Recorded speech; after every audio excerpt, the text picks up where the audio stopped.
Well, it's the leading cause of death across the country and in Michigan, heart disease. But heart disease is preventable and manageable. Dr. David Razuka with Priority Health is here to share some proactive ways to keep your heart healthy.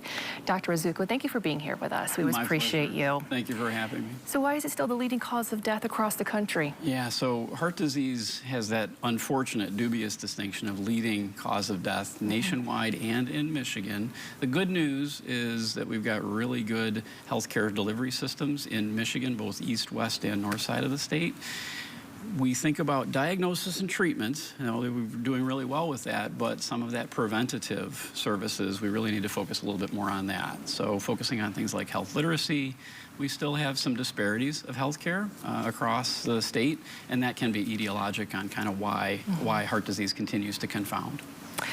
And I think too, a lot of people when they hear heart disease, they think of, older adults, right? But that's not the case. Yeah, so heart disease typically manifests in maybe the fourth and fifth decades of life and older.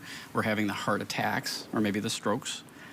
But the changes that lead to the heart attacks actually are starting much earlier. So we think about atherosclerosis, the hardening of the arteries, cholesterol deposits, and those we can actually see in even the pediatric population. So pre-adolescents or teens, we can start seeing some of that cholesterol and atherosclerosis happening then.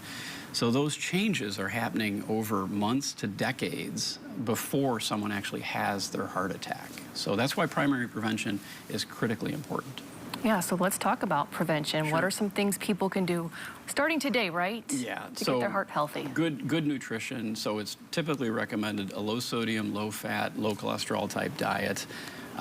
Regular daily exercise. We're typically shooting for that maybe 30 minutes of active exercise on a daily basis, up to 150 minutes per week is kind of recommended. We would say though, before you start an exercise program, important to see your doctor or talk to someone just to make sure that's right for you.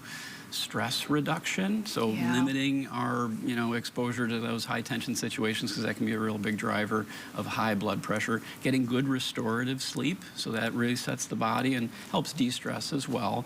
And then focusing again on those preventative type services, seeing your doctor, knowing your risks, managing your numbers, and finding out what's right for you.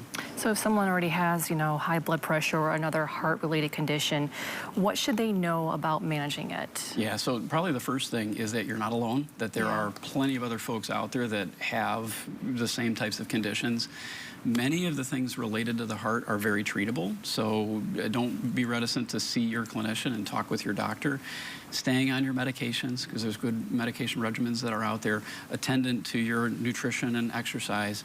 Follow those instructions, and it's very manageable. So it's not an inevitability, it's not a foregone conclusion that you're going to have a bad outcome, even if you do have a condition or a diagnosis.